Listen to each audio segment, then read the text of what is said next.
অনেক কষ্টে নিজের চোখের পানি লুকিয়ে আবিরকে বললাম, তোমরা দুজন দাঁড়াও, আমি ঘরটা ঠিক করে দিচ্ছি। আবির মাথা নিচু করে দাঁড়িয়ে রইল। আমি আর এক মুহূর্ত সেখানে দাঁড়াতে পারলাম না। দ্রুত ঘরের ভিতর ঢুকে পড়লাম। মাথাটা ভন ভন করে ঘুরছে। দাঁড়িয়ে থাকতে প্রচন্ড কষ্ট হচ্ছে। কোনো রকমে নিচের এতদিনের ঘরটা গুছিয়ে দিয়ে বাহিরে এসে বললাম, আপনারা ভেতরে যেতে পারেন। কথাটা বলে আর এক মুহূর্ত দেরি না করে রাইসাকে কোলে নিয়ে পাশের রুমে যেয়ে শুয়ে পড়লাম। চোখ বেয়ে টপ টপ করে পানি পড়ছে। রাইসার গালে পানির ফোঁটা পড়তেই রাইসা আমার দিকে চেয়ে প্রশ্ন করলো, আম্মু তুমি কাঁদছো কেন? আমি 4 বছরের রাইসার প্রশ্নের উত্তর দিতে পারলাম না, বরং ওকে জড়িয়ে ধরে কান্না শুরু করলাম। কান্না করতে করতে মেয়েকে বুকে নিয়ে একসময় ঘুমিয়ে পড়লাম। ফজরের আজানে চোখ মেলে তাকাতেই হৃদয়টা কেঁপে উঠল। বিয়ের পরেই প্রথম কোনো দিক ঘুম থেকে জেগে আমি আবিরের মুখ দেখতে পেলাম না। সে আজ আমাকে বলবে না, আর একটু সময় আমার বুকে শুয়ে থাকো। সমস্ত শরীর যেন অবশ হয়ে আসছে আমার কথাগুলো ভাবতেই। অথচ পাশের রুমে আজ আবির নতুন কাউকে নিয়ে শুয়ে আছে। আজ আবিরের বুকে অন্য নারী মাথা রেখে শুয়ে আছে। যে বুকে দীর্ঘ 7টা বছর আমি মাথা রেখেছি, আজ সে বুকে অন্য কারো স্থান হয়েছে। কথাগুলো ভাবতে ভাবতে দরজা খুলে বের হয়ে আসলাম। অজু করতে হবে। তখনও দেখলাম ওদের রুমের দরজা লাগানো। তাড়াতাড়ি অজু করে আবারও রুমে চলে আসলাম। নামাজ শেষে আল্লাহর দরবারে দুহাত তুলে কান্না করে দিলাম। জানি না কোন অপরাধে আল্লাহ আমাকে এমন শাস্তি দিয়েছেন। সেই ছোট্টবেলা থেকেই 5 ওয়াক্ত নামাজ পড়ে আসছি। কারো মনে কখনো কষ্ট দিইনি নিজের জানা মতে। তবুও আল্লাহ আমাকে কেন এত কঠিন শাস্তি দিল, এটাই আমি ভেবে পাচ্ছি না। নামাজ শেষ করে রুম থেকে বের হয়ে রান্না বসিয়ে দিলাম। আবির কিছুক্ষণ পরেই হয়তো খেয়ে বাড়ি থেকে বের হয়ে যাবে কাজের জন্য। একটু পরেই শাশুড়ি আম্মা নিজের ঘর থেকে বের হয়ে আসলেন। রান্নাঘরে আমার পাশে বসে ভাঙা হৃদয় নিয়ে বলতে শুরু করলেন, বুঝলি রে মা, সবই কপাল। কি করবো বল, একটা মাত্র ছেলে, তার মুখের দিকে তাকিয়ে কিছু বলতেও পারি না। ছেলেটা যে এমন কাণ্ড করে বসবে তা কোনোদিনও আমি ভাবতে পারি নাই। আমি শাশুড়ির দিকে তাকিয়ে মৃদু হেসে বললাম, সত্যি মা, সবই আমার কপালের দোষ। আম্মা আমার মাথায় হাত বুলিয়ে দিয়ে বললেন, মা রে, দেখিস এই মেয়ের জন্য একদিন আমার ছেলের অনেক কষ্ট পেতে হবে। আমি আম্মাকে বললাম, এসব বলবেন না, সে আপনার সন্তান। আম্মা হাউমাউ করে কেঁদে দিলেন আমার সামনে। আমাকে জড়িয়ে ধরে বললেন, আমাকে তুই ক্ষমা করে দিস রুকাইয়া। অনেক শখ করে তোকে এ বাড়ির বউ বানিয়ে নিয়ে এসেছিলাম। নিজের কোনো মেয়ে নেই, তোকেই নিজের মেয়ের মতো দেখেছি। ও যে কিসের আশায় কোন লোভে এমনটা করলো আল্লাহ জানে। আম্মাকে খুব শক্ত করে জড়িয়ে ধরে বললাম, আপনি কাঁদবেন না আম্মা, আমার খুব কষ্ট হয় আপনার চোখের পানি দেখলে। ছোটবেলায় মা বাবা হারিয়ে এতিম হয়েছিলাম। আপনাকে পেয়ে বুঝেছি মায়ের আদর কেমন হয়। ততক্ষণে আবিরের রুমের দরজা খুলে গিয়েছে। আবির রান্নাঘরের দিকে আসতেই শাশুড়ি রুম থেকে বের হতে হতে বলতে শুরু করলেন, আমি মা হয়ে বলতেছি, এই মেয়েকে নিয়ে তুই কোনোদিনও সুখে থাকতে পারবি না। মা চলে যেতে আবির আমার হাত চেপে ধরে। আমাকে তুমি ক্ষমা করে দিও রুকাইয়া, কিভাবে কি হয়ে গেল আমি বুঝতে পারিনি। যে হাতের স্পর্শে আমি ভালোবাসা খুঁজে পেতাম, আজ সে হাতের স্পর্শে বড্ড ঘৃণা লাগছে। তাই তার হাত থেকে নিজের হাত সরিয়ে নিয়ে মুখে মিথ্যে হাসি ফুটিয়ে বলতে শুরু করলাম, ফ্রেশ হয়ে আসুন, আমি আপনার জন্য খাবার বেড়ে দিচ্ছি। আবির খুশি মনেই চলে গেল ফ্রেশ হবার জন্য। রান্না শেষ করে টেবিলে খাবার বেড়ে দিয়ে আমি চলে আসলাম রাইসার কাছে। রাইসার কপালে চুমু দিয়ে বুকে জড়িয়ে শুয়ে রইলাম। জানি না মেয়েটার কপালে কি আছে। আবির চলে যাবার অনেকটা সময় পর নতুন বউ ঘুম থেকে উঠল। তাকে দেখে আম্মা চেঁচামেচি করতে শুরু করলো। আমি চেয়ে আম্মাকে শান্ত করে ঘরে নিয়ে রাখলাম। আম্মা কেঁদেই চলেছে। আমি জানি এ কান্না আমার কষ্টের কারণে। আমি আম্মাকে সান্ত্বনা দেবার কোনো ভাষাই খুঁজে পাচ্ছি না। আম্মা কোনোভাবেই নতুন বউকে মেনে নিতে পারছে না। দেখতে দেখতে 3টে দিন কেটে গেল। এদিকে কান্নাকাটি করতে করতে আম্মা খুবই অসুস্থ হয়ে পড়ল। সেদিকে আবিরের বিন্দু পরিমাণ খেয়াল নেই। অথচ আবির ছোট থাকতে আমার শ্বশুর মারা যায়। তখন থেকে মা বাবা দুজনের দায়িত্ব পালন করে আসছিল আমার শাশুড়ি। বিয়ের পর দেখেছি আম্মা একটু অসুস্থ হলে আবির কতটা অস্থির হয়ে যেত। কেমন করে এই মানুষটা বদলে গেল আমি বুঝতে পারছি না। মেয়েটার মুখের দিকে তাকিয়ে আমি আবিরের অবহেলা ভুলে থাকার চেষ্টা করি, কিন্তু চাইলেই কি সব ভুলে থাকা যায়? যাই না। যে মানুষটার সাথে এতদিন ধরে সংসার করেছি সে মানুষটাকে কি করে ভুলে থাকবো? যে ঘরটা আমার ছিল সে ঘরটা আমার নাই। ভাবতেই বুকের ভেতরে এক অদ্ভুত রকমের ব্যথা অনুভূত হয়। এতদিনের সাজানো সংসার কেমন করে তছনছ হয়ে গেল। যে মানুষটা আমাকে ছাড়া কিছু বুঝতো না সে মানুষটা আজ অন্য নারীতে আসক্ত। দিব্যি হেসে খেলে দিন পার করে দিচ্ছে তার সাথে। অথচ এই মানুষটাই আমাকে কথা দিয়েছিল সুখে দুঃখে সারাটা জীবন আমার পাশে থাকবে। আমাদের দুজনের মাঝে হাজার কষ্টেও ভালোবাসার কমতি হবে না কোনোদিন। সেই মানুষটা কেমন করে বদলে গেল? এতটা স্বার্থপর কেমন করে হলো? আমি তো কখনোই তাকে ভালোবাসতে কমতি রাখিনি। সব রকম সুখ আমি তাকে দেবার সর্বোচ্চ চেষ্টা করেছি। সে দৈহিক হোক আর ভালোবাসার হোক, সব রকম খেয়াল রেখেছি। সেই মানুষটা আমার থেকেও আমার রইল না। মা, ও মা, আমার খুব ক্ষুধা লেগেছে। রাইসার কথায় চোখের পানি মুছে রান্নাঘরের দিকে এগিয়ে গেলাম। মেয়ের জন্য খাবার বেড়ে নিয়ে আবারও ঘরে চলে আসলাম। মেয়েকে খাওয়াতে খাওয়াতেই আম্মার ঘর থেকে চিৎকারের শব্দ কানে ভেসে আসলো। দৌড়ে চলে গেলাম সেখানে। আম্মা মাটিতে পড়ে কান্নাকাটি করছে আর আমাকে ডাকছে। আম্মাকে ধরে বিছানায় তুলতে যাব, আম্মা আমার হাত শক্ত করে চেপে ধরে। রুকাইয়া, আমার সময় শেষ হয়ে আসছে, আমাকে এক গ্লাস পানি খাওয়াবি? আমি তোর হাতে শেষবারের মতো পানি খেয়ে শেষ নিঃশ্বাস ত্যাগ করতে চাই। আমি চিৎকার করে রাইসার আব্বুকে ডাকছি, অথচ সে শব্দ তার কান অব্দি পৌঁছল না। সে নতুন বউ নিয়ে বেশ আনন্দে ঘরের দরজা বন্ধ করে শুয়ে রইল। আম্মার মুখে পানি তুলে দেবার পর আম্মা শুধু আমার মাথায় হাত রাখলো, আর কোনো কথা বলল না। আমি হাউমাউ করে কান্না করতে থাকলাম আর আবিরকে ডাকতে থাকলাম। একসময় আবির দরজা খুলে আম্মুর ঘরে আসলো। আমি তার দিকে তাকিয়ে কাঁদো কাঁদো চোখেই বললাম, বড্ড দেরি করে ফেলেছেন আসতে, আম্মা আর নেই। এতবার ডাকলাম, একটা বারও কি আমার কণ্ঠ আপনার কান অব্দি পৌঁছয়নি? আপনি কেমন যেন হয়ে গেছেন রাইসার আব্বু। আবির আমাকে কিছুটা রাগান্বিত হয়ে বলল, বয়স হয়েছে, মারা গেছে। যার যখন সময় হবে তখন সে চলে যাবে, এটাই নিয়ম। এত ন্যাকা কান্নার কিছু নেই। আমি বাকহীন হয়ে গেলাম আবিরের এতটা পরিবর্তন দেখে। নিজের মায়ের মৃত্যুতেও তার হৃদয় এক বিন্দু পরিমাণ আঘাত লাগেনি। এই মানুষটা কি করে এমন হলো আমি তো ভেবেই পাচ্ছি না। মানুষটা আর মানুষ নেই, সে পাথর হয়ে গেছে। নাকি তাকে অমানুষ বলবো তাও আমি ভেবে পাই না। আমার দু চোখ বেশ শুধু পানিই পড়ছে। এই বাড়িতে যে আর আপন বলতে কেউ রইল না। দেখতে দেখতে মানুষজন দিয়ে বাড়ি ভরে গেল। নানান জন নানান কথা বলছে। একটা সময় সাদা কাফনের কাপড়ে জড়িয়ে মাকে নিয়ে রওনা হলো সকলে। আমি চিৎকার করছি আর বলছি, আম্মাকে রেখে যান, আম্মা ছাড়া যে আমার আর কেউ নেই। সে কথা কেউ শুনলো না। আশেপাশের মহিলারা আমাকে শক্ত করে ধরে রেখেছে। একটা সময় আমার দু চোখ অন্ধকার হয়ে এলো। তারপর আর কিছুই আমার মনে নেই। আমি সেন্সলেস হয়ে পড়ে গেলাম। যখন জ্ঞান ফিরল তখন নিজেকে আবিষ্কার করলাম নিজের রুমে। পাশেই শুয়ে ঘুমোচ্ছে রাইসা। তখন গভীর রাত। আম্মা আর নেই কথাটা মনে পড়তেই আমি আবার কান্না করতে শুরু করলাম। আবির হয়তো তখন তার নতুন বউকে বুকে জড়িয়ে ঘুমোচ্ছে। এটা ভাবতেই আমার হৃদয়টা ফেটে যাচ্ছিল। আবির হয়তো তখন তার নতুন বউকে বুকে ছড়িয়ে ঘুমাচ্ছে, এটা ভাবতেই আমার হৃদয়টা ফেটে যাচ্ছিল। আর এদিকে আম্মা চিরনিদ্রায় শুয়ে আছে মাটির বিছানায়। এত কিছুর মাঝে আমার চোখে কি করে ঘুম আসে? আমার চোখে আর ঘুম আসেনি। ফজরের আজানের শব্দে ঘর থেকে বের হয়ে উঁচু করে নামাজে দাঁড়িয়ে গেলাম। মনোজাতে কান্নায় ভেঙে পড়লাম। এতিম হলেও এতদিন শাশুড়ির ভালোবাসাটা ভুলেছিলাম, কিন্তু এখন সেও নেই। যে মানুষটা প্রথম দেখায় নাকি আমায় ভালোবেসে ফেলেছিল সেও আজ অন্য কাউকে ভালোবাসতে ব্যস্ত। আমি কিংবা রাইসা ঠিকঠাক খেলাম কি না খেলাম সেদিকেও তার কোনো খেয়াল নেই।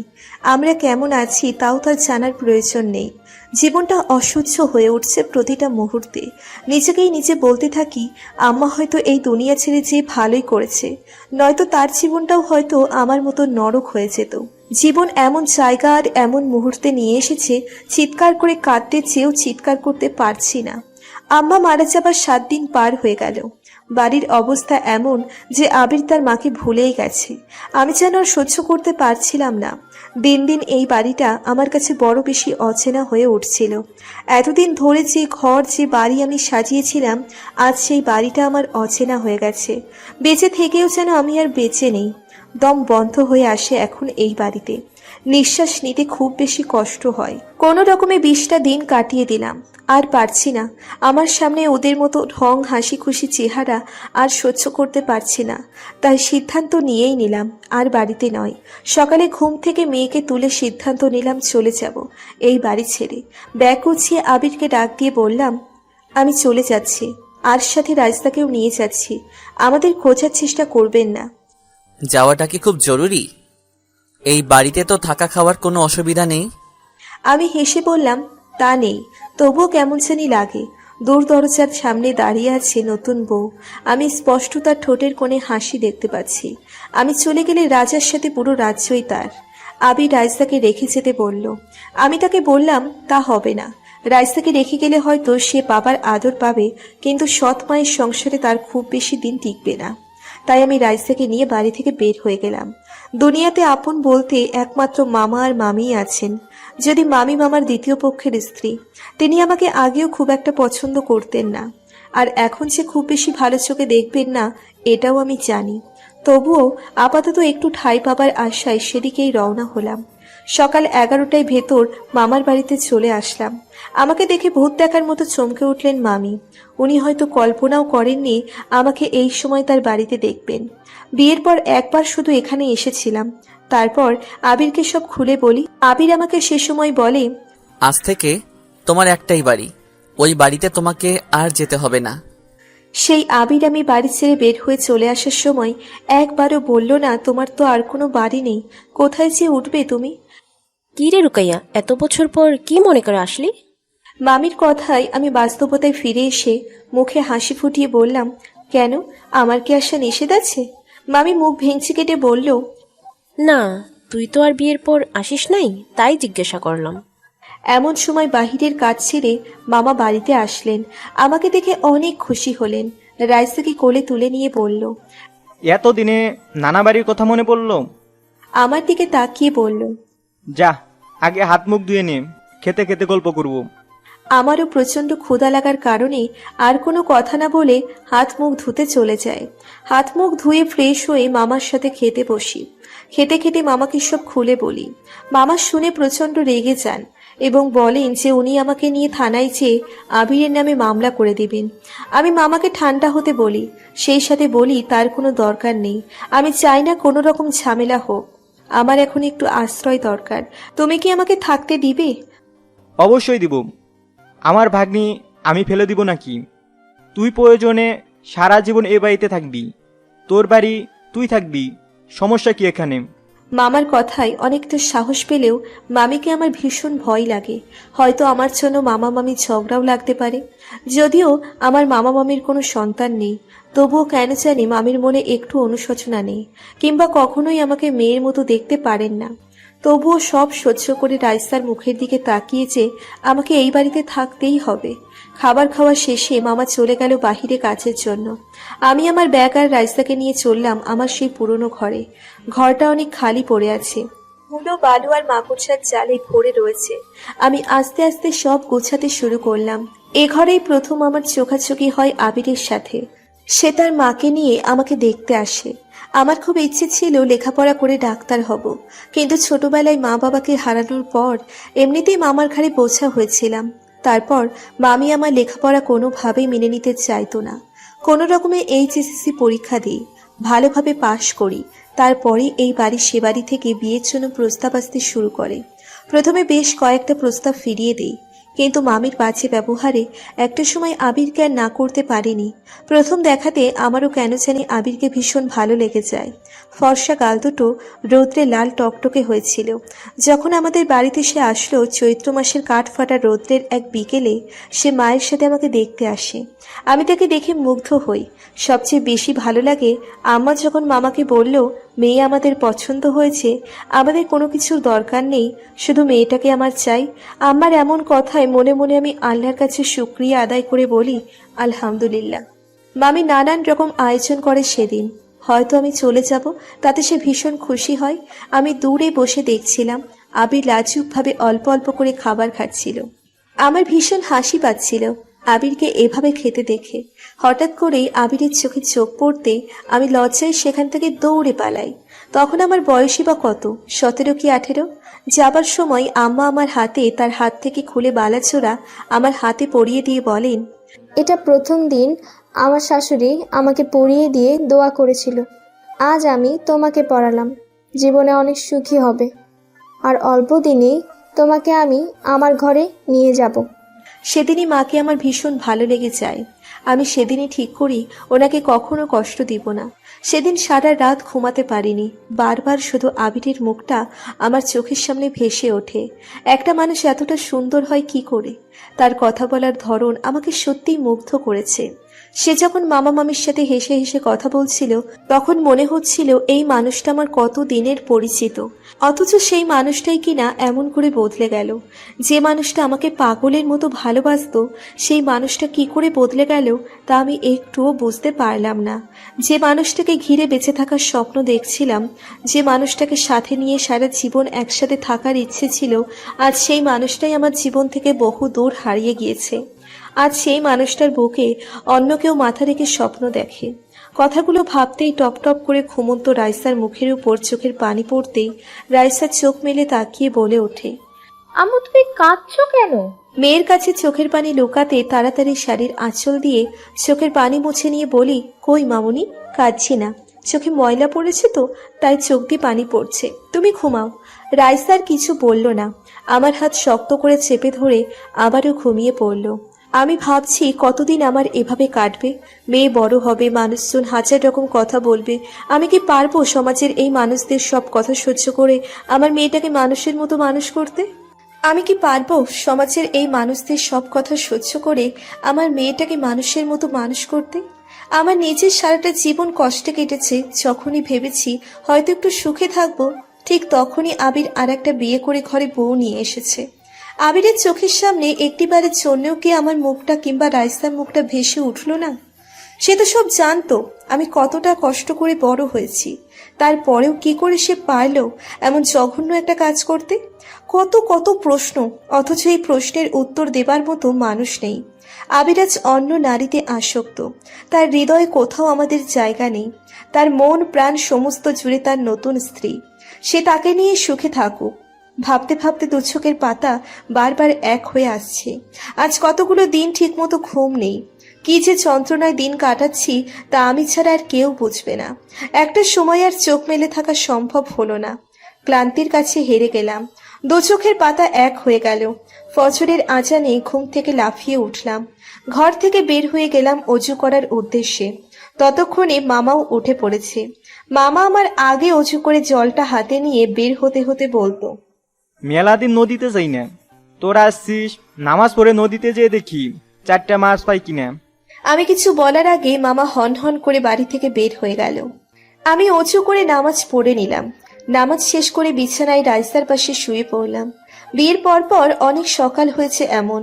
আমি নামাজ শেষ করে আবিরের পাশ দিয়ে হাঁটাচলা করছি। হঠাৎ করে আবির আমার হাত ধরে টান দিয়ে তার বুকে মাথাটা নিয়ে গেছে। আমি যখন প্রশ্ন করতাম, কি তুমি ঘুমাওনি, তখন সে মিষ্টি করে হেসে বলতো, তুমি পাশে না থাকলে কি আর দু চোখে ঘুম আসে? মনে একটুও শান্তি পাই না তুমি পাশে না থাকলে। সেই মানুষটাই দিব্যি হয়তো ঘুমিয়ে আছে তার নতুন বউকে নিয়ে। হয়তো তাকেও এই একই কথা বলে। কথাগুলো ভাবতে ভাবতে রান্নাঘর থেকে মামির গলার শব্দ ভেসে আসলো। মামি খুব উচ্চ স্বরেই বলছে, নবাবের বেটির মতো ঘুমালে চলবে নাকি? সংসারে কি আর কোনো কাজ নেই নাকি? এখানে থাকতে হলে সংসারে কাজকর্ম করেই থাকতে হবে, বুঝলি? আমি বুঝতে পারলাম আর শুয়ে থাকা সম্ভব নয়। অথচ একটা সময় গেছে আমি বিছানা ছেড়ে উঠে আসার চেষ্টা করেছি। আবির আমাকে শক্ত করে জড়িয়ে ধরে রেখে বলেছে, আর একটু পরে উঠলে কিছুই হবে না। আর যখন ক্লান্ত শরীরটা একটু বিশ্রাম চাই, তখন আর শুয়ে থাকার মতো অবস্থা নেই। দ্রুত বিছানা থেকে নেমে রওনা হলাম রান্নাঘরের দিকে। রান্নাঘরের দরজার সামনে আমাকে দেখেই মামি মুখ ভেঙচি কাটলেন। আমি নিজেকেই নিজে প্রশ্ন করলাম, উনি এমন কেন? কিন্তু কোনো উত্তর খুঁজে পেলাম না। মামি আমার দিকে তাকিয়ে রইল রান্নায় সাহায্য করার জন্য। আমি কোনো রকম কথা না বাড়িয়ে তাকে রান্নায় সাহায্য করতে শুরু করলাম। মামি আমাকে রান্নার দায়িত্ব দিয়ে সেখান থেকে বের হয়ে আসলেন। আমি রান্না করে চলেছি, তবে খুব যে বেশি মনোযোগ আছে রান্নাতে তাও নেই। মনে মনে ভাবছি, যদি রাইসা না থাকতো তবে এই সমাজের কাউকেই মুখ দেখাতাম না। হয় গলায় দড়ি দিতাম, না হয় বিষ খেয়ে মারা যেতাম। এই পৃথিবীর মানুষগুলো কেউ আমার আপন নেই। ভাবতে ভাবতে হঠাৎ করেই গরম তেল আমার হাতে ছিটকে এসে পড়ল। অসহ্য যন্ত্রণায় আমি চিৎকার করে উঠলাম। আমার চিৎকারে মামি বাহির থেকে দৌড়ে রান্নাঘরে চলে আসলেন। মামি হাতে পানি দিতে দিতে বড় বড় চোখ করে বলতে শুরু করলেন, এতদিন সংসার করেও যে মেয়ে রান্না শিখতে পারেনি সে মেয়েকে সংসারে কেনই বা রাখবে স্বামী? মামির কথায় আমি প্রতিবাদ করলাম না। গরম তেল হাতের যে যে অংশে লেগেছে সেখানেই জ্বলে পুড়ে চামড়া উঠে মুহূর্তে সাদা হয়ে গেছে। প্রচন্ড যন্ত্রণা হচ্ছে হাতে, দু চোখ বেয়ে পানি পড়ছে। আমি চিন্তা করতে শুরু করলাম, এই সামান্য গরম তেলেই এত কষ্ট, তাহলে গলায় দড়ি কিংবা বিষ খেয়ে যদি মারা যেতাম তাহলে কতটা কষ্টই না হতো। না, এসব ফালতু চিন্তা আর মাথায় নিয়ে আসা যাবে না, আমাকে বাঁচতে হবে। মামি আমাকে বকা দিতে দিতে বলল রান্নাঘর থেকে বের হয়ে যেতে, সেখানে থাকলে জ্বালা পোড়া আরো বাড়বে। আমি সেখান থেকে বের হয়ে আসলাম। রাইসদার পাশে বসে ওর মাথায় হাত বুলিয়ে দিচ্ছি আর ভাবছি, বিয়ের পর আমার দিনগুলো কত ভালো ছিল। আমি রান্না করতে পারতাম না, আম্মা আমাকে নিচের পাশে আদর করে বসিয়ে রান্না করা শিখিয়েছেন। কিভাবে কি করতে হয়, কিভাবে চুলায় আগুন জ্বালাতে হয়, ঠিক নিচের মেয়ের মতো করে। একদিন বৃষ্টিতে বাড়ির উঠান পিছিল হয়ে গিয়েছিল, আমি সেখানে পা পিছলে পড়ে যাই। কোমরে কিছুটা ব্যথা পেয়ে চিৎকার করি। আবির চিৎকার শুনে দৌড়ে এসে আমাকে কোলে তুলে নিয়ে ঘরে যায়। আমি বলি, কি করছো মা, দেখবে? সে হাসে আর বলে, দেখলে কি সমস্যা? আমি আমার স্ত্রীকে ঘরে নিয়ে যাচ্ছি, অন্য কোনো নারীকে তো নিয়ে যাচ্ছি না। ঘরে বিছানায় শুইয়ে প্রথমে যে পানি গরম করে নিয়ে এসে তা দিয়ে আমার কোমরে ছ্যাঁকা দিতে শুরু করলো। অনেক সময় এমন করার পর একটা সময় নিচের দুহাত দিয়ে কোমর টিপে দিতে শুরু করলো। একটা সময় আমার ব্যথা কমে আসলো। সেই সাথে কখন যে দুচোখ বুঝে ঘুমিয়ে গিয়েছিলাম তাও বলতে পারবো না। যখন দুচোখ মেলে তাকিয়েছিলাম তখন গভীর রাত ছিল। চোখ মেলে নিজেকে আবিষ্কার করেছিলাম আবিরের বাহুডোরে। কি যে সুখকর অনুভূতি ছিল সে সময়। সেই দিনগুলোই আমিও আবিরের গলা জড়িয়ে বুকের মাঝে মাথা রেখে ঘুমিয়ে যেতাম। আজ হাতে এত যন্ত্রণা হচ্ছে, অথচ দেখার মতো মানুষ নেই, একটু মলম লাগিয়ে দেবার মতো আপন কেউ নেই, পরম মমতায় বলার মতো কেউ নেই। খুব কি চলছে জীবনটা, কেমন করে জানি পরিবর্তন হয়ে গেল। আজ একজন আপন মানুষের বড্ড বেশি অভাব অনুভব করছি জীবনে। ভাবনায় ছেদ পড়ল মামার ডাকে। কখন সে সকাল গড়াতে গড়াতে বেলা বেড়ে 11টায় বেজে গেছে সেদিকে আমার কোনো খেয়ালই নেই। আমি রাইসাকে ডেকে ফ্রেশ করে মামার পাশে যেয়ে বসলাম। মামি ভাত বেড়ে দিলে আমি রাইসার মুখে তুলে খাইয়ে দিলাম। রাইসার খুব ক্ষুধা লেগেছে, বুঝতে পারলাম ওর খাওয়া দেখে। আবিরের সংসারে আর যাই হোক আমার মেয়ের খাবারের কোনো কষ্ট হয়নি। ঘরে ওর জন্য কিছু না কিছু কিনে এনে রাখতো আবির। আর এখানে মামি একবার যা দেয় তা দুজনে চুপচাপ খেয়ে নিই। দ্বিতীয়বার আর মামির কাছে ভাত চাওয়ার মতো সাহস হয় না। এমনিতেই মামার ঘাড়ে বসে খাচ্ছি, যদি দ্বিতীয়বার খাবার চাওয়াতে মামি মুখের উপর কিছু বলে দেয় সেই লজ্জায় চাইতে পারি না। মামিও আর দ্বিতীয়বার খাবার নিতে বলে না। খাওয়া শেষ হতেই মামা বাড়ি থেকে বের হয়ে গেলেন। আমি রাইসাকে ঘরে নিয়ে যেয়ে রেখে আবার ফিরে আসলাম রান্নাঘরে। থালা বাসনগুলো নিয়ে বের হয়ে গেলাম ধুয়ে রাখার জন্য। দেখতে দেখতে এভাবেই 3টে দিন কেটে গেল। মনের ভিতর কোনো রকম শান্তিই পাচ্ছি না, বরং ভিতর ভিতর আরো বেশি জ্বলে পুড়ে ছাই হয়ে যাচ্ছি। মেয়েটাকেও ঠিকমতো খাওয়াতে পারছি না। নিজেকে বড্ড বেশি অসহায় মনে হচ্ছে নিজের কাছে। মা হয়ে নিজের মেয়ের মুখে 2 বেলা ঠিকমতো খাবার তুলে দিতে পারছি না। এর চেয়ে অসহনীয় আর কি বা হতে পারে? তেমন কোনো কিছুই আমি জানি না যে বাহিরে যেয়ে কিছু একটা করব। এদিকে গ্রামে মেয়েদের করার মতো কিচ্ছু নেই। মাথার ভিতর যখন হাজার রকম চিন্তা ঘুরপাক খাচ্ছে, ঠিক তখনই বাহির থেকে মামির ভাইয়ের ছেলের কণ্ঠস্বর ভেসে আসলো। এই লোকটা প্রচন্ড বাজে চরিত্রের। স্কুল কলেজে যাবার সময় দেখতাম নেশা করে রাস্তার ভিতর মেয়েদের সাথে বাজে ব্যবহার করত। মাঝে মাঝে মেয়েদের ওড়না ধরে টানাটানি করত, এমনকি কখনো কখনো তাদের শরীরেও হাত দিত। ছোটবেলা থেকেই এই লোকটাকে আমি প্রচন্ড রকমের ভয় পাই। আগে যখন লোকটা আমাদের বাড়িতে আসতো আমি কোনো না কোনো বাহানা দেখিয়ে বাড়ি থেকে বের হয়ে যেতাম। এ লোকটার চাহনি খুবই বাজে। মামি বাহির থেকে ডাকতে শুরু করলো আমাকে। লুকাইয়া, কই গো, বাহিরে আসো, মেহমান আসছে। আমি মামিকে বলে দিলাম আমার শরীরটা ভালো লাগছে না, আমি বের হব না। মামি কিছু সময় একা একাই বক বক করলো। এমন সময় তার ভাইপো জব্বার বলে উঠল, ফুপু থামম, তোমার বাগ্নি তো রঙ্গিলা রূপবান, সে কি পর পুরুষের সামনে আসবে? মামির সাথে সাথেই বলে উঠল, অমন রূপ থেকে লাভ কি? যে রূপে স্বামীকে বেঁধে রাখতে পারোনি, স্বামীকে আরেকটা বিয়ে করতে হয়েছে। আমার তো মনে হয় নিশ্চয়ই কোনো সমস্যা আছে, না হলে ওর স্বামী কেন আবার বিয়ে করবে? মামির মুখে এমন বাজে কথা শুনবো আগে কখনোই ভাবিনি। চোখ দিয়ে টপ টপ করে বৃষ্টির মতো পানি পড়তে শুরু করলো। আমি একদম স্তব্ধ হয়ে গেলাম। জব্বার মিয়া বলতে শুরু করলো, আরে ফুপু, এসব মেয়েদের ওষুধ কি তা আমার জানা আছে। এখন তুমি ঘরে চলো, প্রচন্ড ক্ষুধা লাগছে, খাবার দিবে। দুজন কথা বলতে বলতে সেখান থেকে চলে গেল। আমি জানি জব্বার মিয়া খুব একটা সুবিধার লোক না, যতটুকু সম্ভব তাকে এড়িয়ে চলতে হবে, না হলে কখন কোন অঘটন ঘটিয়ে ফেলে বলা যায় না। দুপুরে মামা বাড়িতে আসতেই জব্বার মিয়া বাড়ি থেকে বের হয়ে গেল। আমি রাইসাকে সঙ্গে নিয়ে খেতে বের হলাম। খাবার টেবিলে মামি কিচ্ছু বলল না, বরং না চাইতেও দ্বিতীয়বার প্লেটে ভাত তুলে দিল। আমার কাছে মনে হলো আজ অনেকদিন পর পেট ভরে ভাত খেলাম। রাইসাও আজ মনে হয় তৃপ্তি নিয়ে খেলো। মামি কিছু বলতে চেয়েও বলতে পারছে না, কেমন জানি আমতা আমতা করছে। আমি আর সেদিকে খেয়াল করলাম না। খেয়ে রাইসাকে সঙ্গে নিয়ে উঠে নিজের রুমে চলে আসলাম। দুচোখে ঘুম লেগে আসছে, এমন সময় টিনের চালে বৃষ্টির টপ টপ শব্দ কানে ভেসে আসতেই দুচোখ খুলে গেল। বিয়ের বছর দুয়েক পরের ঘটনা। তখনও আমাদের মাঝে কত ভালোবাসা। একদিন রাতে খাওয়া শেষ করে বিছানায় এসে শুয়ে পড়েছি। এমন সময় প্রচন্ড জোরে বৃষ্টি শুরু হলো। আমি জানালা খুলে দুহাত বাড়িয়ে দিয়ে বৃষ্টি ছুঁয়ে দিচ্ছি। হঠাৎ করেই আবির ঘরে ঢুকে পেছন থেকে আমাকে জড়িয়ে ধরলো। আমি বলে উঠলাম, কি করছেন? তেমন কিছু না, বউকে একটু আদর করছি। আমি লজ্জা পেয়ে, ইস কি সব বলেন আপনি। আচ্ছা, তোমার কি বৃষ্টি খুব পছন্দ? আমার ভীষণ পছন্দ। কলেজে পড়ার সময় যখন বৃষ্টি হতো তখন আমি বৃষ্টিতে ভিজতে ভিজতে বাড়িতে ফিরতাম। আমার ভীষণ ভালো লাগতো। কিন্তু কেন বলেন তো? না, এমনি। এই বাড়িতে আসার পর তো তোমাকে কখনো বৃষ্টিতে ভিজতে দেখিনি। আমি হাসতে হাসতে বললাম, কি করে দেখবেন, এখন তো আর বৃষ্টিতে ভিজি না। বিয়ের পর মেয়েদের অনেক শোক আহ্লাদ ত্যাগ করতে হয়, নয়তো নাকি সংসার সুখের হয় না। আচ্ছা, তোমাকে সব আজগুবি কথা কে বলেছে? মানুষের মনে সুখ আহ্লাদ না থাকলে সে সংসার কি করে সুখের হয়? আমি আবিরের প্রশ্নের কোনো উত্তর দিতে পারিনি। এক দৃষ্টিতে বাহিরে তাকিয়েছিলাম। হঠাৎ করেই আবির আমাকে কোলে তুলে নেয়। আমি তাকে বলি, কি করছেন? সে কোনো উত্তর না দিয়ে হাসে। আমি মুগ্ধ হই তার হাসিতে। সে আমাকে নিয়ে ঘর থেকে বের হয়ে আসে। ঝুম বৃষ্টিতে সে আমাকে কোলে নিয়ে বাড়ির উঠানের মাঝে এসে দাঁড়ায়। তার কপালে বেয়ে টপটপ করে বৃষ্টির পানি আমার গালে মুখে পড়তে থাকে। লজ্জায় আমি চোখ মেলে তাকাতে পারছিলাম না। বৃষ্টির সাথে শো শো করে বাতাস হচ্ছিল। চারিপাশে গাছের পাতারা যেন সে বাতাসে নিজেদের মতো শব্দ করে নৃত্য করে যাচ্ছিল। মাঝে মাঝে আকাশে বজ্রপাতের শব্দে আমার চোখের পাপড়ি কেঁপে কেঁপে উঠছিল। আমি সেই শব্দে শক্ত করে আবিরের পিঠ খামচে ধরেছিলাম।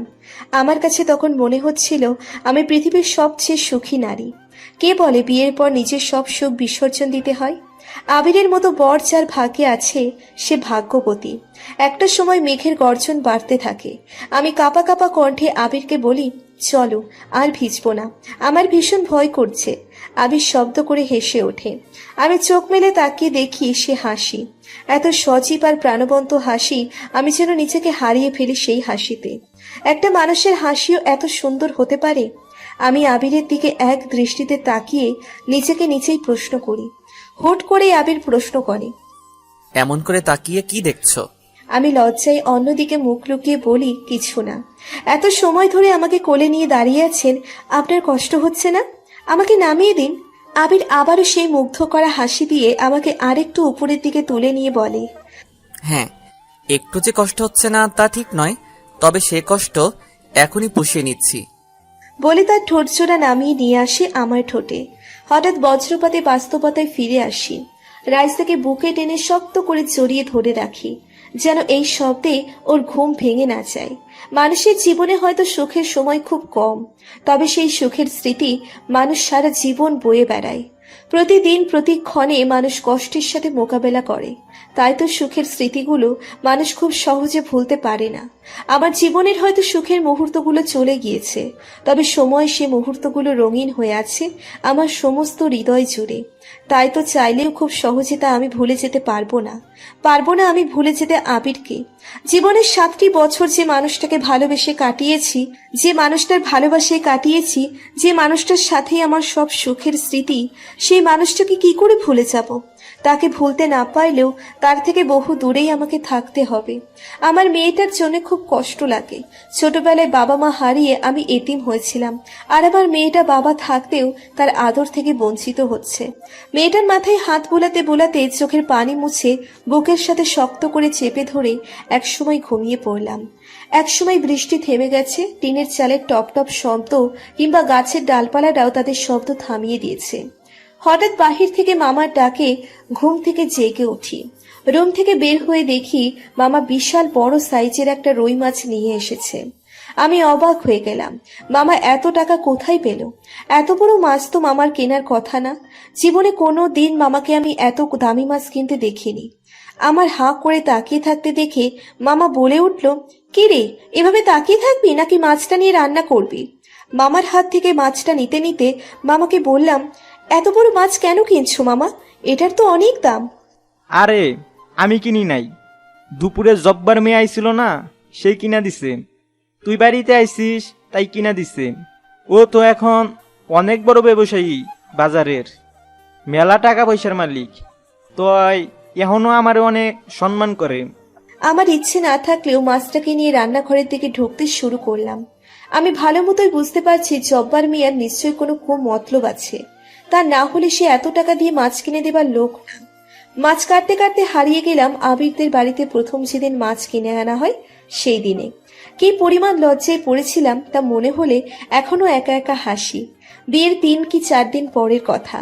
আবির সকালের নাস্তা শেষ করে বাড়ি থেকে বের হবে, এমন সময় মা ডেকে বলল, বাজান, হাট থেকে আসার সময় মাছ মাংস কিনা নিয়ে আসছো। আবির মাথা নাড়িয়ে চলে গেল। আমি আর আম্মা নাস্তা করে উঠানের মাঝে বসে আছি। আম্মা আমার মাথার চুল বেনি করে দিচ্ছে আর তার গল্প বলছে। এমন সময় আবির বাড়ির বাহিরে থেকে আম্মাকে আর আমাকে ডাকতে ডাকতে বাড়ির ভিতর ঢুকলো। তার মুখে রাজ্য বিজয়ের হাসি আর হাতে ইয়া বড় একটা বোয়াল মাছ। মুখে হাসি নিয়ে আবির বলতে শুরু করলো, আজ এই বোয়াল মাছ রুকাইয়া কেটে রান্না করবে, আর আমরা খাবো।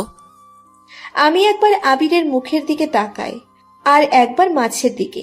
মাছটা যদি নদীতে থাকতো আর আমাকে একা পেত তাহলে মনে হয় না 1 মিনিটও সময় লাগতো আমাকে হজম করে ফেলতে। আমি আম্মার হাত শক্ত করে ধরে বললাম, ও আম্মা, আমি পারবো না, আমার ভীষণ ভয় লাগে। আমার কথা শুনে তারা মা ছেলে কি হাসা। আর আমি যতবারই মাছটার দিকে তাকাই ততবারই মনে হয় মাছটা বড় বড় চোখ করে আমার দিকে তাকিয়ে আছে। আমি আম্মার পিছনে যেয়ে দাঁড়ালাম। আম্মা বলল, আচ্ছা হয়েছে, আমার সাথে আয়। আম্মা আগে আগে আর আমি তার পিছু পিছু। আম্মা মাছটা নিয়ে রান্নাঘরে ঢুকলেন। এরপর কাটতে শুরু করলেন মাছটা। মাছ কাটা শেষ হওয়া পর্যন্ত যেন আমার ভয়ের কমতি ছিল না।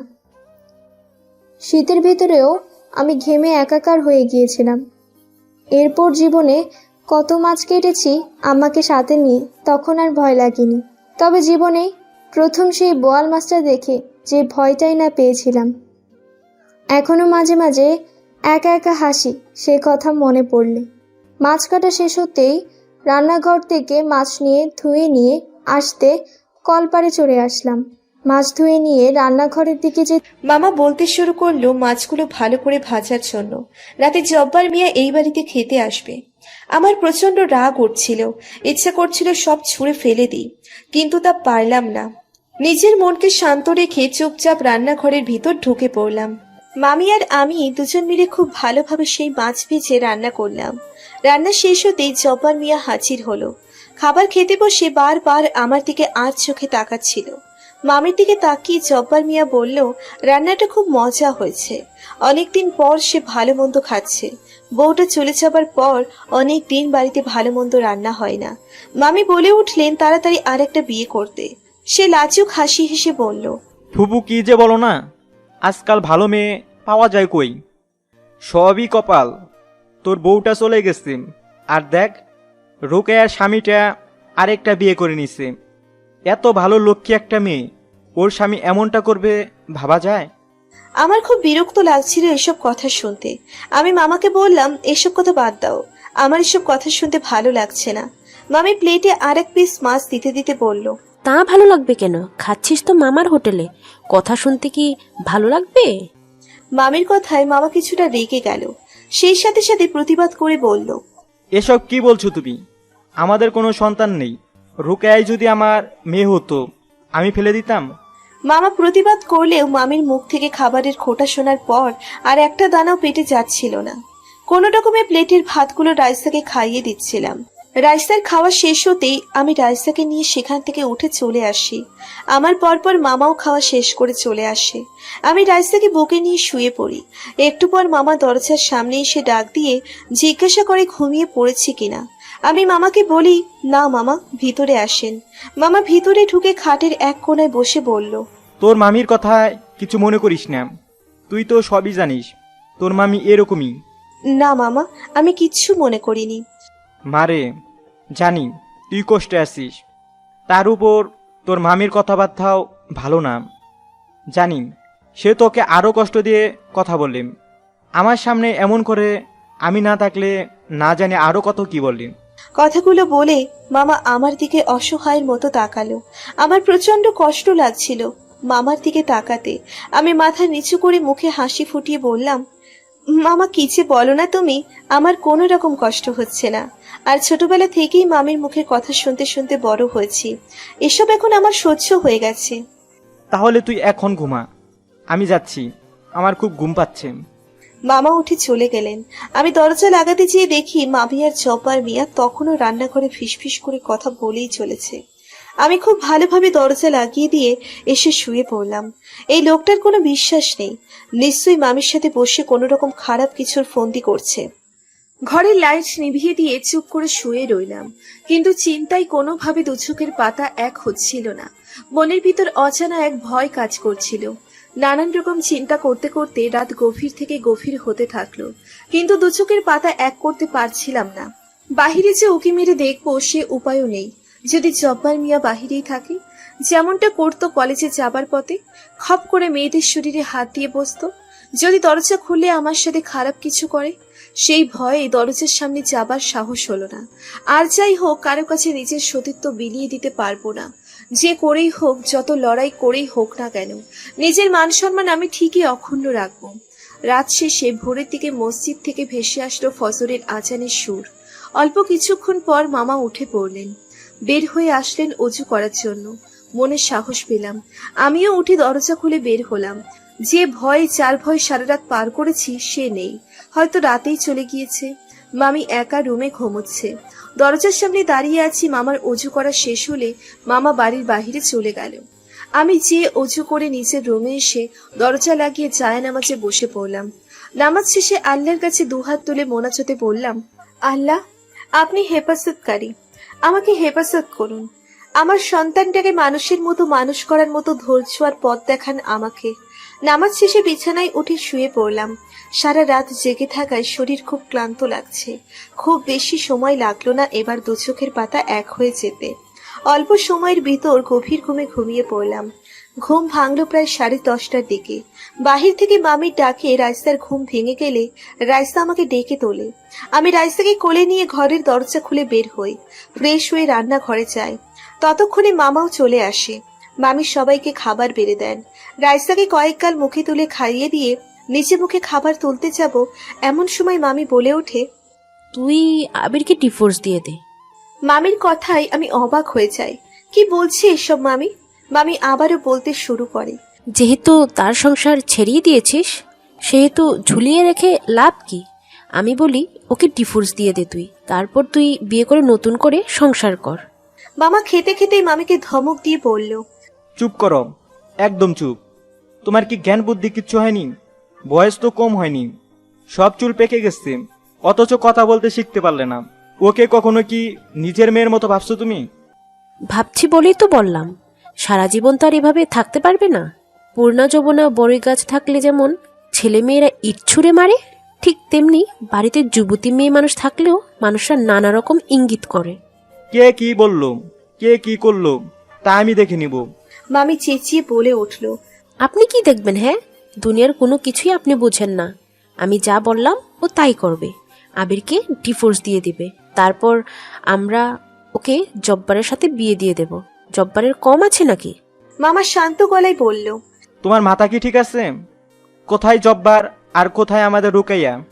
আমার বুঝতে বাকি রইল না গতরাতে মামি আর জব্বরের কি নিয়ে কথা হয়েছে। মামা আর মামি তর্ক করছে, আমি আর সেখানে বসে খেতে পারলাম না। হাত ধুয়ে সেখান থেকে উঠে বের হয়ে আসলাম। ঘরে ঢুকে আমার আর রাইসার জামা কাপড়গুলো গুছিয়ে ব্যাগে ভরে নিলাম।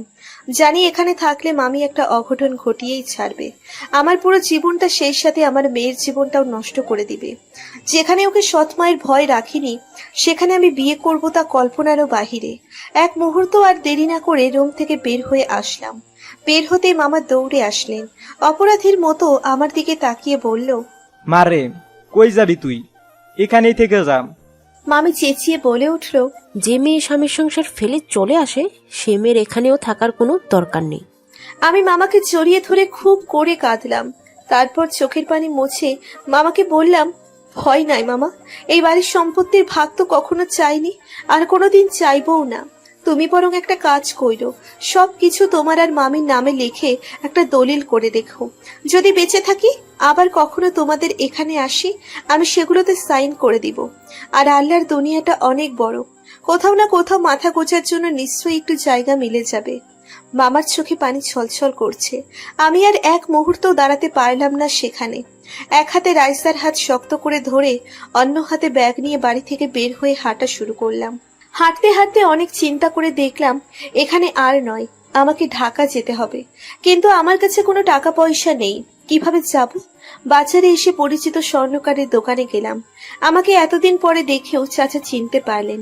আমি শাশুড়ি আম্মার দেওয়া বালা দুটো খুলে চাচাকে দিয়ে বললাম, এগুলো রেখে আমাকে কিছু টাকা দেন। চাচা অবাক হয়ে গেল, কি সমস্যা জানতে চাইলেন। আমি বলতে না চাইলেও সে জোরাচুরি করাতে তাকে সব খুলে বললাম। সেও তার চোখের পানি ধরে রাখতে পারল না। টিস্যু দিয়ে চোখ মুছতে মুছতে আমার বালা দুটো আমাকে ফিরিয়ে দিয়ে বলল, তোমার বালা লাগবে না, আমি তোমাকে কিছু টাকা দিচ্ছি। আমি বললাম, না চাচা, আপনি এই দুটো রেখেই টাকা দিন। যদি উপকার করতে চান তবে এই বালা দুটো বিক্রি করবেন না। আমি শহরে যেয়ে কিছু একটা করে এই দুটো নিয়ে যাব। চাচা বলল, আমি যতদিন বেঁচে আছি এ বালা বিক্রি করব না, তুমি যখন পারবে এসে নিয়ে যাবে। আমি চাচার কাছ থেকে টাকা নিয়ে বাসে উঠে রওনা হলাম অচেনা শহর ঢাকার উদ্দেশ্যে। শুনেছি ঢাকা শহর নাকি মানুষের ভাগ্য বদল করে দেয়। আমার মতো অভাগীর কপালে কি আছে তা তো শুধু আল্লাহই জানে। ভাবতে ভাবতে একটা সময় বাসের সিটে ঘুমিয়ে গেলাম। চোখ মেলে যখন তাকালাম তখন বাহিরে ছিঁড়ি বৃষ্টি হচ্ছে। সন্ধ্যা হয়ে এসেছে।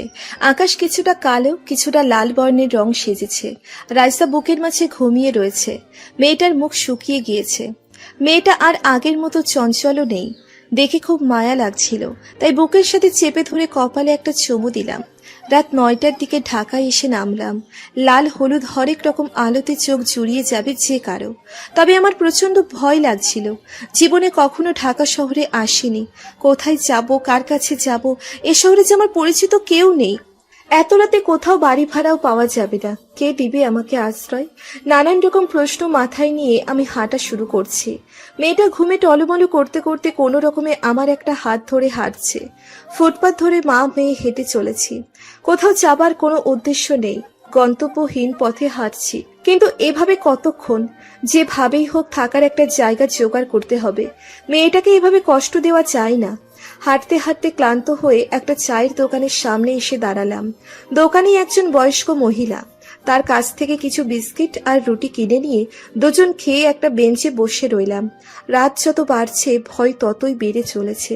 এ শহরে জীবনের নিরাপত্তা পাবো তো? দেখতে দেখতে একটা সময় দোকানি মহিলা আস্তে আস্তে সবকিছু গুছিয়ে নিতে শুরু করলো। একটা সময় সব গুছিয়ে নিয়ে তার ছোট্ট টঙের দোকান বন্ধ করে দিল। এত সময় তার আমার দিকে খেয়াল না থাকলেও এখন বেঞ্চ নেওয়ার সময় আমাকে প্রশ্ন করলো, তুমি কোথায় যাবে মা?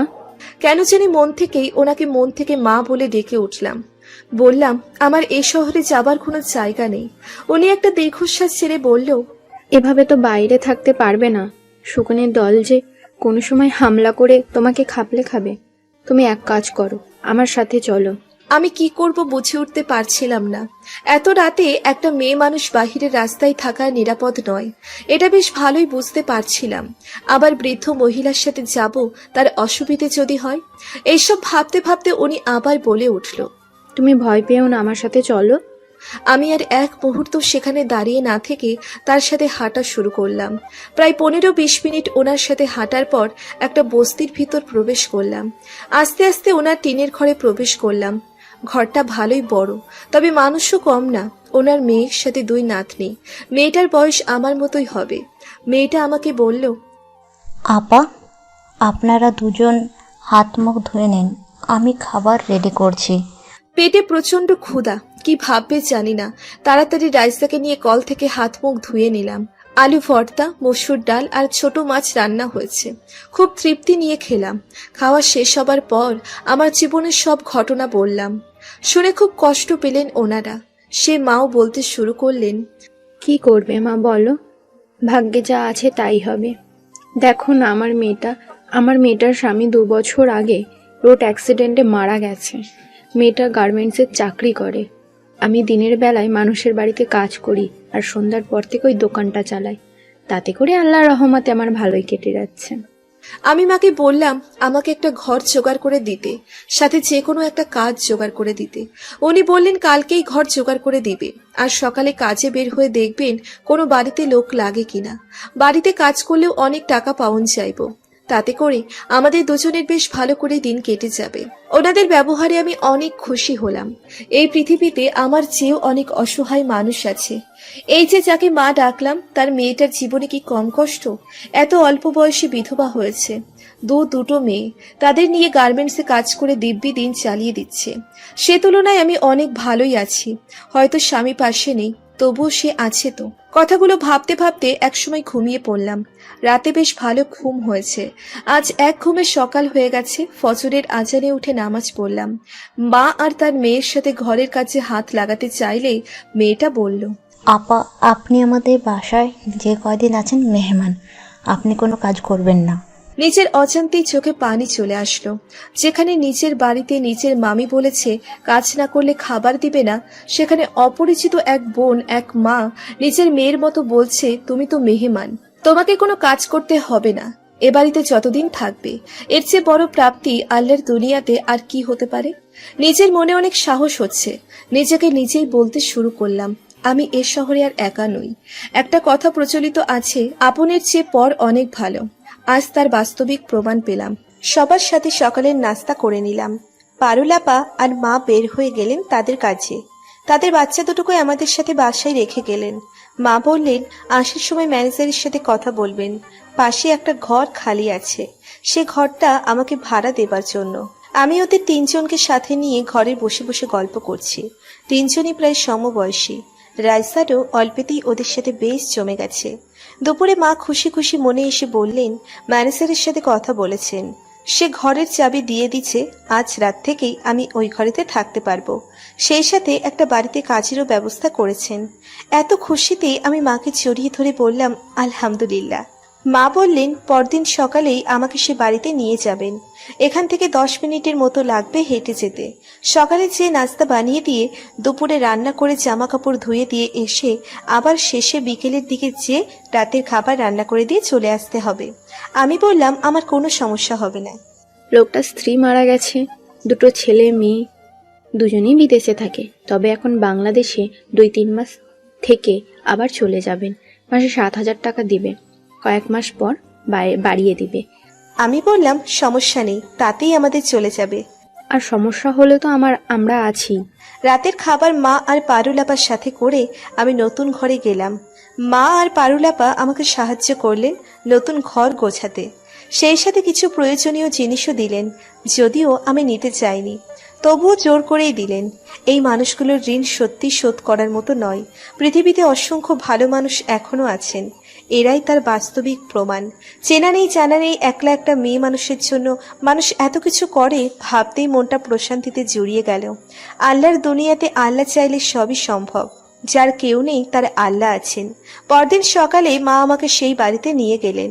আমাকে সব কিছু দেখিয়ে বুঝিয়ে সে তার কাজে চলে গেলেন। আমিও আমার মতো কাজ করতে শুরু করলাম। খুব অল্প সময়ের ভিতর আমার জীবনের সবকিছু ওলটপালট হয়ে গেলেও আমি হতাশ হলাম না। সেই সাথে আল্লাহর উপর পূর্ণ বিশ্বাস আর আস্থা রাখলাম। নাস্তার টেবিলে সে বাড়ির সকলের সাথে পরিচিত হলাম। লোকটার বয়স বেশি ভালোই হবে, আমার মামার বয়সী। ছেলে মেয়ে দুটোও প্রায় সমবয়সী হবে, 2-1 বছরের ছোট বড় হবে। তাদের ব্যবহারও খুব ভালো। প্রথম দিন নাস্তা করে আমার বেশ প্রশংসা করলেন। আমি সকালের নাস্তা বানিয়ে দিয়ে বাসায় এসে রাইসা আর পারুল আপার মেয়ে টিনা আর টুম্পাকে একসাথে নিয়ে নাস্তা করে ওদের গোসল করিয়ে রেডি করে রেখে আবার চলে আসলাম দুপুরের খাবার রান্না করার জন্য। এভাবেই দিন চলে যেতে থাকলো। এবাড়িতে সকলে আমার বেশ প্রশংসা করতে লাগলো কাজের আর রান্নার। সারাদিনের কাজ শেষ করে এসে রাতে আমরা সকলে একসাথে রাতের খাবার খেয়ে গল্পগুজব করতে থাকি। পারুল আপা মাঝে মাঝেই বলে তার গার্মেন্টসে কাজ করতে ভালো লাগে না, কিন্তু অন্য কাজ করবে তাতে টাকা কম, সেই টাকা দিয়ে মেয়ে দুটোকে সাথে নিয়ে থাকতে খুবই কষ্ট হবে। আমি পারুল আপাকে বলি কষ্ট হলেও করতে হবে, ওদের ভবিষ্যতের কথা চিন্তা করে হলেও। মাঝে মাঝে খুব খারাপ লাগে। আমি নারী বলে কি আমার কোনো সম্মান নেই? গার্মেন্টসে কাজ করি বলে কি শরীরটা যাকে তাকে দিয়ে দিতে হবে? তুমি জানো না, সহকর্মী থেকে ম্যানেজার কারো চোখ থেকে যেন দেহটা রেহাই পায় না। সকালে চোখ দিয়ে খুবলে খুবলে খায়, সুযোগ পেলে হয়তো আরো বড় কিছু করে ফেলবে। আমি বললাম যতটুকু পারো নিজেকে সামলিয়ে রেখো আপু, আমাদের গরিবদের থাকার ভিতর আছে এই সম্মানটুকু, এটুকু হারালে হয়তো আর বেঁচেই থাকতে ইচ্ছে করবে না। এভাবেই দিনগুলো মোটামুটি বেশ ভালোই কেটে যাচ্ছিল। শহরে এসে মা পেয়েছি, একটা বোন পেয়েছি আরো 2টো সন্তান। এর চেয়ে শান্তির আর কি হতে পারে? এত কিছুর পরেও রাতের আধারে ঠিকই বুকের মাঝে চিনচিনিয়ে ব্যথা অনুভূত হয়। সেই মানুষটাকে ভেবে যাকে বড্ড বেশি ভালোবেসেছিলাম। যত বেশি সেই মানুষটাকে ভুলে থাকতে চাই, তত বেশি করে তার কথা মনে পড়ে। আসলে চাইলেই আমরা সবকিছু ভুলে যেতে পারি না। কথাগুলো ভাবতে ভাবতে রাইসাকে বুকে জড়িয়ে একসময় ঘুমিয়ে পড়লাম। পরের দিন কাজে আসার পর জানতে পারি ছেলে মেয়ে দুজন আজ রাতেই চলে যাবে বাংলাদেশ ছেড়ে। আমি মনে মনে খুশিই হলাম, কিন্তু সেই খুশি যে খুব বেশি সময়ের জন্য হবে না তা বুঝতেই পারিনি। আমি নিজেকেই নিজে বলতে থাকি সব সময় আমার সাথেই কেন এমন হবে। আমি খুব অবাক হই, সেই সাথে একদম নির্বাক হয়ে যাই যে বাড়িতে আমি কাজ করতাম সেই ভদ্রলোকের ব্যবহারে। গতকাল রাতেই তার ছেলে মেয়ে দুজন বিদেশে চলে গেছে, আর আজ দুপুরে কিনা সে আমার শরীর স্পর্শ করতে আসে। ছি, ভাবতেই অবাক লাগে মানুষ এতটা নীচ আর জঘন্য হতে পারে। বাবার বয়সী একজন মানুষের চোখেও এই দেহটা নিরাপদ নয়। সকালের নাস্তা বানানোর সময় লোকটা হুট করে এসে পেছন থেকে চাপটে ধরে আমাকে। এসব কি করছেন? ছাড়ুন আমাকে, নয়তো আমি চিৎকার করব বলেই আরো শক্ত করে আমাকে দুহাত দিয়ে চেপে ধরে। আমি প্রচন্ড রকমের ভয় পেয়ে যাই, শরীরের সমস্ত শক্তি দিয়ে তার হাত থেকে নিজেকে বাঁচানোর চেষ্টা করি, সেই সাথে চিৎকার চেঁচামেচিও করতে থাকি। তারপরেও উনি আমাকে ছাড়তে চাইছেন না। তখন বাধ্য হয়ে একটা সময় হাতে থাকা রুটি বেলার বেলুন দিয়ে ওনার মাথায় আঘাত করি। লোকটা আমাকে ছেড়ে দেন। সেই সাথে আমার চিৎকারে আশেপাশের মানুষজন জড়ো হয়ে যান। অনেকে বলতে থাকেন ওনার এই খারাপ ব্যবহারের জন্যই কেউ এ বাড়িতে কাজ করতে চান না। সেখান থেকে কেউ একজন হয়তো পুলিশে খবর দেন। অল্প সময়ের ভেতরেই পুলিশ চলে আসে এবং সব ঘটনা শুনে তাকে ধরে নিয়ে যান। মুহূর্তের ভিতর আমার সব স্বপ্ন ভেঙে চুরমার হয়ে গেল। আমি আস্তে আস্তে হেঁটে বাড়ি ফিরে আসি। ঘরে এসে চুপচাপ শুয়ে থাকি। আমাকে চুপচাপ শুতে থাকতে দেখে দুপুরে মা এসে প্রশ্ন করে শরীর খারাপ কিনা। আমি মাকে জড়িয়ে ধরে হাউমাউ করে কান্না করে দিই, তাকে সব খুলে বলি। মা শুনে খুব কষ্ট পায়, বলে মানুষটারে বাহির থেকে তো ভালোই দেখাই, কিন্তু মনটা এত খারাপ তা তো জানতাম না। আমি মাকে বললাম সবই আমার ভাগ্য, তুই চিন্তা করিস না, তোর জন্য অন্য কোথাও কাজ দেখব। আমি মাকে বললাম না, আমি আর মানুষের বাড়িতে কাজ করব না, অন্যভাবে প্রতিষ্ঠিত হব। মা আর কিছু বললেন না, মাথায় হাত রেখে বললেন দোয়া করি যেন তুই সফল হতে পারিস। আমি চিন্তা করতে শুরু করলাম কিভাবে সফল হওয়া যায়। রাতে পারুল আপাও মন খারাপ করে বাসায় ফিরলেন। জিজ্ঞাসা করলাম কি হয়েছে। পারুল আপু বললেন গার্মেন্টসে আর যাবেন না, নানান রকম সমস্যার কথা বলতে শুরু করলেন। আমি ওনাকে সান্ত্বনা দিয়ে বললাম বেশ তো, আর যেতে হবে না, আমরা এখন নিজেরাই কিছু করব। কিন্তু কি করব তাই ভেবে পাচ্ছিলাম না। হঠাৎ করে মাথায় বুদ্ধি আসলো পারুল আপা তো গার্মেন্টসে চাকরি করে, সে সেলাই করতে পারবে, আর আমিও নকশি কাঁথা সেলাই করতে জানি। পরদিন সকালে আমার জমানোর টাকা আর পারুল আপাকে সাথে নিয়ে যেয়ে একটা সেলাই মেশিন আর গজ কাপড় কিনে নিয়ে আসি। আপা অনেক খুশি হলেন নিজের মেশিন পেয়ে। শুরু করলাম দুজন নতুন করে লড়াই। প্রথমে আমরা দুজন নিজেদের খরচ দিয়েই কাঁথা আর কিছু ড্রেস বানালাম, তা নিয়ে বিভিন্ন মার্কেটে ঘুরে ঘুরে বিক্রি করতে থাকলাম। আস্তে আস্তে আমাদের অর্ডার বাড়তে থাকলো। আমরা প্রথমে ছোট্ট একটি দোকান ভাড়া নিলাম, সেই সাথে খুঁজে বের করলাম আমাদের মতো যারা কষ্ট করে সমাজে বেঁচে আছে তাদেরকে। পারুল আপা আর আমি মিলে তাদেরকে নকশি কাঁথা আর সেলাইয়ের কাজ শেখাতে থাকি। আস্তে আস্তে মার্কেটে আমাদের পণ্যের বেশ চাহিদা বাড়তে থাকে, সেই সাথে আমাদের খারাপ সময়গুলো কেটে যেতে থাকে। পারুল আপাকে এখন আর গার্মেন্টসে যেতে হয় না, মাকে মানুষের বাড়িতে কাজ করতে হয় না, রাতে ফুটপাতে চা বিক্রি করতে হয় না। সেই সাথে আমাদের দোকানটাও অনেক বড় হয়, 20 জন অসহায় মহিলা আমাদের দোকানে কাজের সুযোগ পায়। এভাবেই কেটে যায় 3টি বছর। আমি আস্তে আস্তে দুঃখের সময়গুলো ভুলে যাবার সর্বোচ্চ চেষ্টা করি, সেই সাথে স্বপ্ন দেখি আরো বড় হবার। যখন দোকানে অসহায় মানুষগুলোর মুখের হাসি দেখি তখন সত্যি সত্যি আমি সব দুঃখ কষ্ট ভুলে যাই। মনে হয় এরাই তো আমার শখ। আমি চিন্তা করি আরো মানুষের কর্মসংস্থান কিভাবে করা যায়। একদিন চিন্তা করি গ্রামে যেতে হবে, মায়ের হাতের সেই বালা দুটো নিয়ে আসতে হবে, সেই সাথে মামাকে সব সম্পত্তিগুলো লিখে দিয়ে আসবো। যেই ভাবা সেই কাজ। একদিন পারুল আপাকে সব বুঝিয়ে দিয়ে ছুটে আসি গ্রামে, সোজা সেই দোকানটায় চলে যাই। আমাকে দেখে চিনতে চাচার একটুও ভুল হয়নি। চাচাকে সব বলার পর সে আরো খুশি হয়। আমি যখন চাচার হাতে টাকাগুলো তুলে দিয়ে মায়ের হাতের সেই বালাগুলো নিয়ে হাতে পরে নিই, তখন চাচা বললেন, মারে, পাপ বাপ কেউ ছাড়ে না। আমি চাচার কথা শুনে প্রচন্ড চমকে যাই এবং প্রশ্ন করি, চাচা আপনি এমন করে কেন কথা বলছেন? চাচা হাসতে হাসতে বললেন, তোমার স্বামী আবির এখন অর্ধ পাগল হয়ে এ রাস্তায় রাস্তায় ঘুরে বেড়ায়। তার নতুন স্ত্রী সকল সম্পত্তি নিজের নামে লিখে নিয়ে বাড়ি থেকে বের করে দিয়েছে। কথাটা শোনার সাথে সাথে বুকের ভেতরটা মোচড় দিয়ে উঠল। সে আমার সাথে যতই অন্যায় করুক তবুও সে আমার স্বামী। আমি চাচাকে প্রশ্ন করলাম আবিরকে কোথায় পাবো। বেশিরভাগ সময়ই বাইরে থাকে, তবে সন্ধ্যার পর পর আম্মার কবরের পাশে যে বসে থাকে। আমি চাচার কাছ থেকে বিদায় নিয়ে সেখান থেকে চলে আসলাম। মামার বাড়িতে পথে রওনা হলাম। হাতে যথেষ্ট সময় আছে সন্ধ্যা হতে, তাই চিন্তা করলাম মামার নামে সব সম্পত্তির দলিলগুলো লিখে দিয়ে যাব, যাতে এখানে আসার জন্য আর কোনো রকম পিছু টান না থাকে। কিন্তু মামার বাড়িতে সে আরো বড় চমক অপেক্ষা করছিল, তা আমি ভাবতেও পারিনি।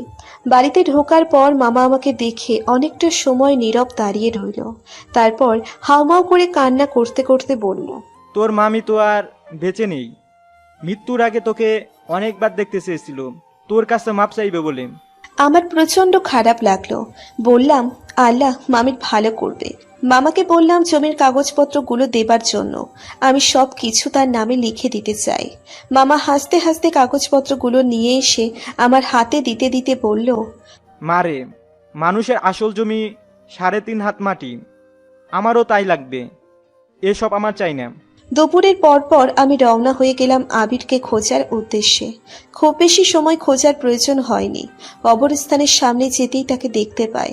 বড় বড় চুল, বুক ভরা দাড়ি। মানুষটা আমাকে দেখে ফ্যাল করে তাকিয়ে রইল। আমার বড্ড মায়া হলো তার জন্য। ফেলে রেখে চলে আসতে পারলাম না। সঙ্গে করে নিয়ে রওনা হলাম ঢাকার পথে। ঢাকায় নিয়ে এসে ভালো ডাক্তার দেখাতে শুরু করলাম। সেই সাথে নিজের ব্যবসা কিভাবে বড় করা যায় সেদিক দিয়ে দিন রাত সকলে পরিশ্রম করতে শুরু করলাম। এভাবেই কেটে গেল জীবন থেকে আরো 20 বছর। আর এই তো আমি এখন আপনাদের সামনে একজন পরিচিত মুখ, একজন আইডল। তবে এখানে আসতে আমাকে কম পরিশ্রম, কম ত্যাগ স্বীকার করতে হয়নি।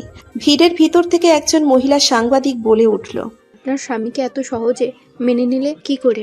একটু হেসে জবাব দিলাম, আমাদের তো বিচ্ছেদ হয়নি, আর আমি প্রায় 3.5 বছর একা থেকে বুঝেছি এ সমাজে একজন স্বামী ছাড়া নারীর অবস্থান কোথায়। অল্প বয়সী থেকে বুড়ো কেউ ছাড় দিতে চায় না, শরীরের সাথে না পারলে চোখ দিয়ে গিলে খেতে চায়। আর আবির ইচ্ছে করে এমন করেনি। দেশে এখনো অনেকেই আছেন নানান রকম কুফুরি করেন, আবির তার শিকার হয়েছিল। যখন আবির সুস্থ হয় তখন আমরা সব জানতে পারি। আর একজন বলে উঠল, আপনার স্বামী আর আপনার মেয়ে কোথায়? অল্প কিছু সময়ের ভিতরে চলে আসবে। মেয়েদের জন্যই তো আজ এত আয়োজন। আমার একটা মেয়ে নয়, 3টে মেয়ে, আর 3জনই ডাক্তার হয়ে আজ বাংলাদেশে আসছে। আবির আর পারুলাপা ওদের নিয়ে সোজা এখানে চলে আসবে। তারপরেই এই হাসপাতালের উদ্বোধন করব আমরা। আর এটা সেই জায়গা যা আমার মামা মারা যাবার আগে দিয়ে গেছেন, আমার মায়ের সম্পত্তি, যেখানে আমার 3 মায়ের নামে এই হাসপাতাল নির্মিত হচ্ছে। আপনি সত্যিই মহান। জীবনে এত ত্যাগ স্বীকার করার পরেও সবাইকে কত আপন করে নিয়েছেন। আমরা সকলে আপনার কাছে কৃতজ্ঞ। আমি মহান নই, পুরো নারী জাতি মহান। আমরা হাজারটা ত্যাগ হাসি মুখে স্বীকার করে নিই। এই যে আপনারা পরিবার প্রিয়জনদের মুখে হাসি ফোটানোর জন্য এই পেশাকে বেছে নিয়েছেন, আপনারা মহান। প্রতিটা মা মহান, প্রতিটা মেয়ে মহান, এক কথায় প্রতিটা নারী মহান। আমরা স্বার্থহীনভাবে ভালোবেসে যেতে পারি। সৃষ্টিকর্তা মহান বলেই আমাদের মাঝে এত ধৈর্য ধরার মতো তৌফিক দান করেছেন। আল্লাহ ধৈর্যশীলদের পছন্দ করেন।